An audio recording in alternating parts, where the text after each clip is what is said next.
दूसरा कार्य मनुस्मृति ने क्या किया कि वर्ण व्यवस्था को और ज्यादा गहरा या वर्णों के बीच में आपस में और ज्यादा खाई पैदा करने के लिए, उनमें दूरियां पैदा करने के लिए मनुस्मृति ने विभिन्न वर्णों के बीच में जो सहभोज होता था उस सहभोज पर रोक लगा दी, आपसी सहभोज पर रोक लगा दी।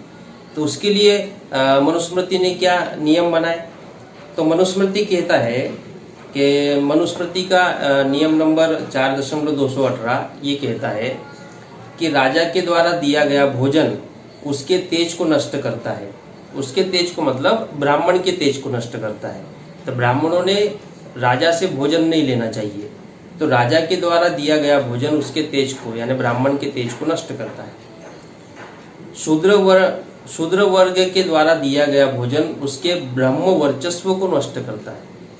अगर ब्राह्मण किसी शूद्र के हाथ का भोजन कर ले तो ब्राह्मण का ब्रह्म वर्चस्व नष्ट हो जाता है। सुनार के द्वारा दिया गया भोजन उसके जीवन को और चर्मकार के द्वारा दिया गया भोजन उसके यश को नष्ट करता है। तो ये मनुस्मृति कहती है कि ब्राह्मणों ने इन वर्णों के लोगों से भोजन ग्रहण नहीं करना चाहिए और उससे क्या क्या हानि होती है वो ये नियम बताता है।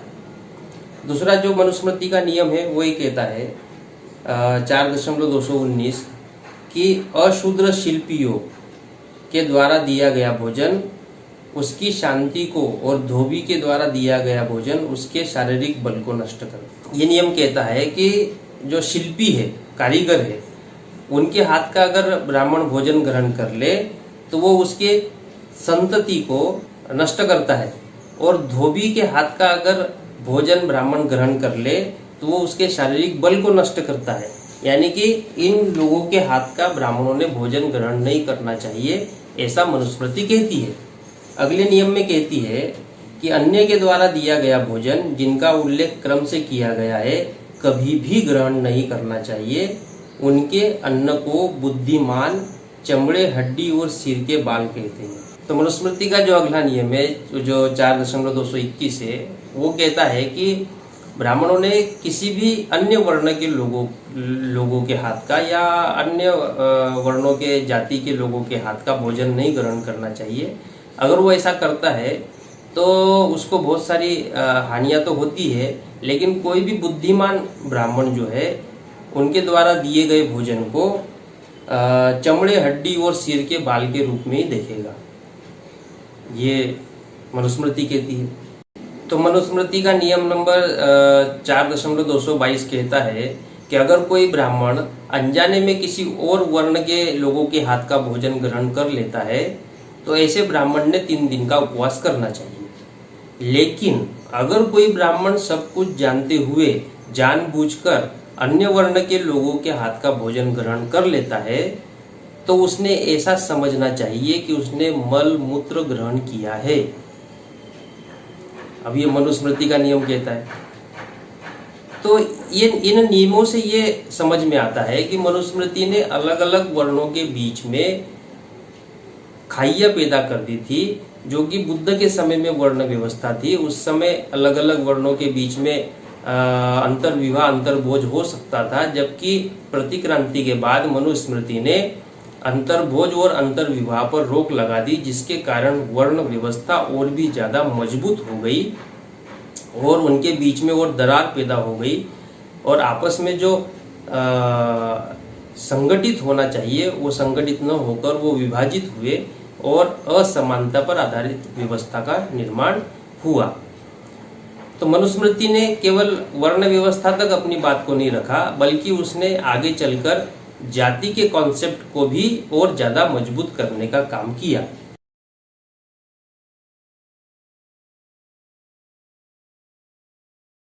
तो मनुस्मृति ने यह काम किया और वर्ण व्यवस्था, विभिन्न वर्णों के बीच में खाइयां पैदा करने का काम मनुस्मृति ने किया।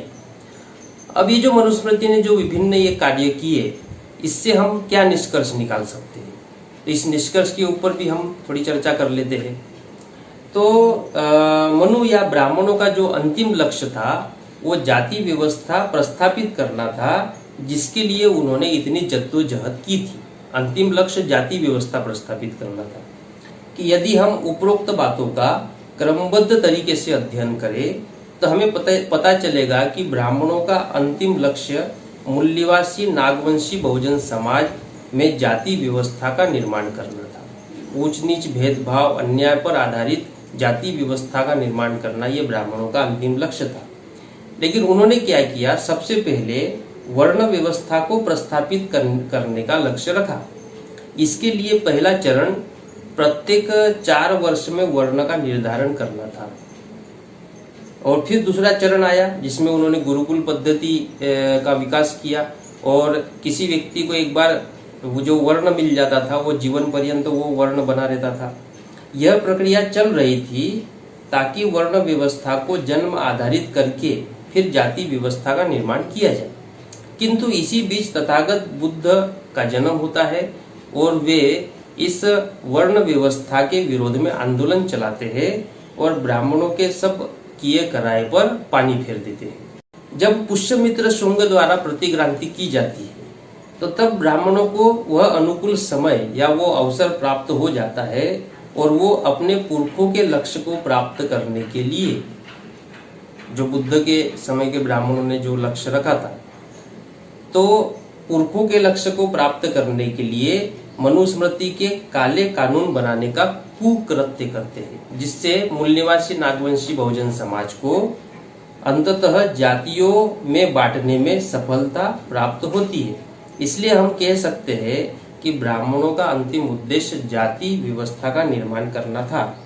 जाति व्यवस्था को निर्माण करना जितना कठिन था उससे ज्यादा कठिन जाति व्यवस्था को बनाए रखना था।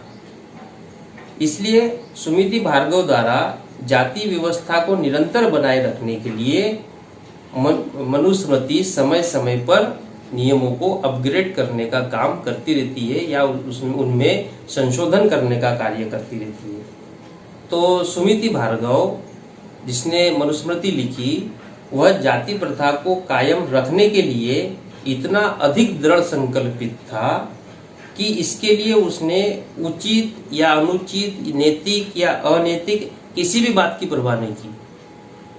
उसने दृढ़ संकल्प लिया कि मुझे जाति व्यवस्था को समाज में किसी ना किसी तरीके से प्रस्थापित करना ही करना है, चाहे उसके लिए नैतिक कार्य करने की आवश्यकता पड़े, चाहे अनैतिक कार्य करने की आवश्यकता पड़े, चाहे वो उचित हो चाहे अनुचित हो, वो वेद हो या अवेद हो, किसी भी प्रकार का कार्य हो, लेकिन समाज में जाति व्यवस्था को किसी भी हाल में प्रस्थापित करना ही होगा। ये मनुस्मृति लिखने वालों ने ये दृढ़ संकल्प लिया, क्योंकि जाति व्यवस्था निर्माण किए बगैर मूल निवासी नागवंशी बहुजन समाज को गुलाम बनाकर नहीं रखा जा सकता था। तो कारण स्पष्ट है कि जब तक जाति व्यवस्था रहेगी तब तक मूल निवासी नागवंशी बहुजन समाज ब्राह्मणों का गुलाम बना रहेंगे।